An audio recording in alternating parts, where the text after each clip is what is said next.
有没有，哪怕只有一点点，哪怕只有一刹那，喜欢过我？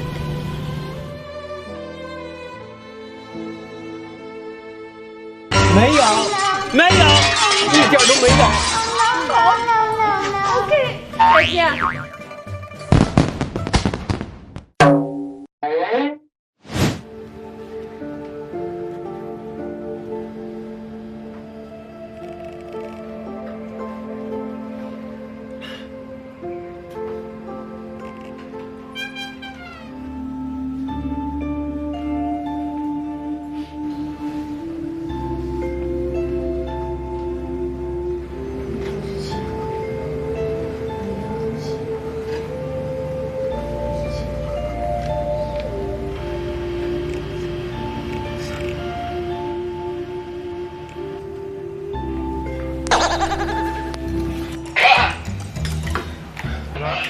好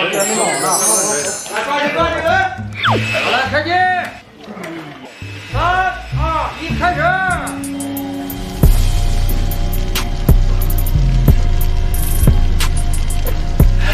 停！导演，我们好，保一个稍微稳定。好，保一个，保一个。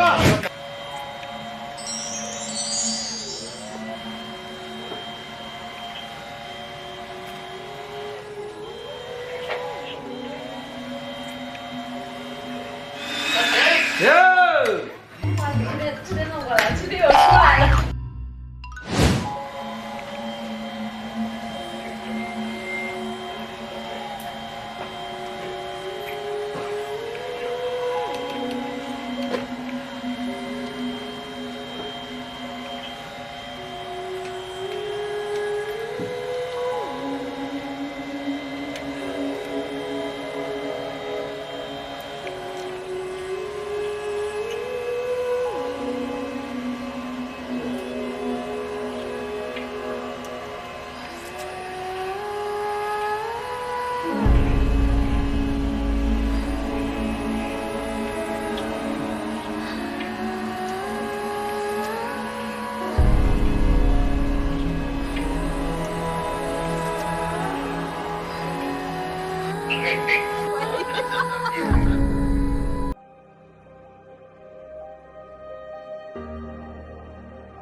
我觉得成了进冥界护手，它不是一个说男女一开始就互相喜欢的一种形态。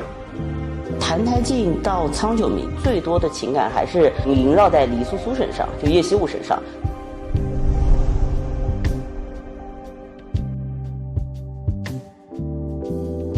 在谭台烬至死时期，叶惜雾在他心目当中就是一个无恶不作、仗势欺人，是这样子的一个存在。因为他去人间篇之前，谭台烬是灭了他一整个师门嘛，对他来说，他就是一个仇人一样的存在。但是呢，他又知道他有多可怕，所以他刚去人间篇的时候，对他是又怕又恨的。自从某一天开始，他发现有一些微妙的变化。这里边还是有一丝的微妙。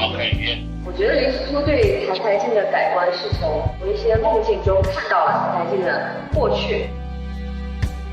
他在小时候其实很痛苦，然后他也很惨。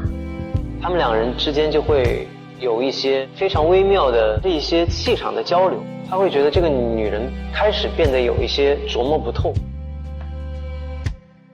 在相处的一段日子，其实谭台烬这个人应该很早就已经在叶惜雾的心里埋下了种子了，只是他自己都没有发觉，就是又爱他，又恨他，又想让他死，又舍不得他。在他自己都没有发觉的时候，他其实已经爱上他了。那个会红中里面出现那个张九，我觉得他是一个神来之笔，把这个戏的点题，这段戏就把所有人的周遭命运讲得很清楚。在般若浮生这一趴，我感觉整个的对于情感的刻画都非常的深入人心。在中间经经历了般若浮生那一个梦境。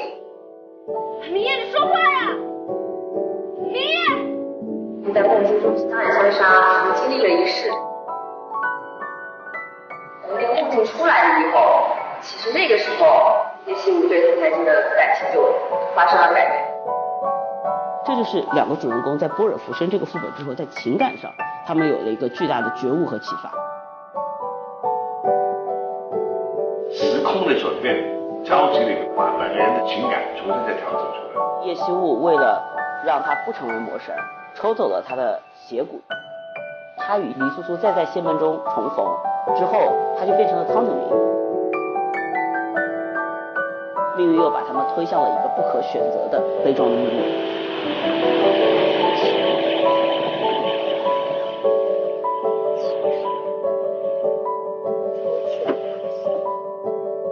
谭台烬在最后的善魔时期，他还是相信爱情。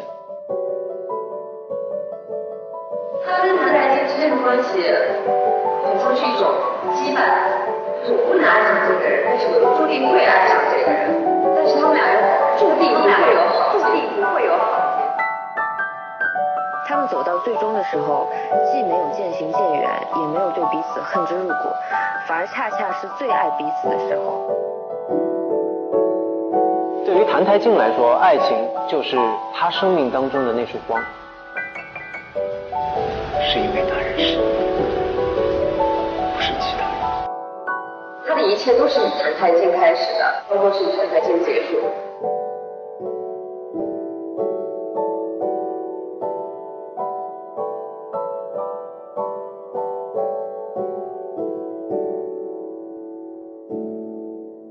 叶希雾，这大晚上的，蚊虫还这么多，你跑这儿来做什么？你不是说要送我礼物吗？就陪我坐一会儿吧。你看，星星多好看。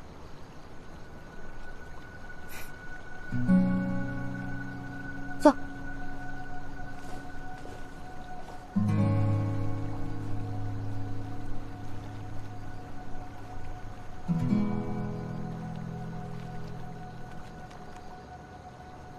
怎么了？今日被谁欺负了？没有，就是一看到月亮圆了，有点想家。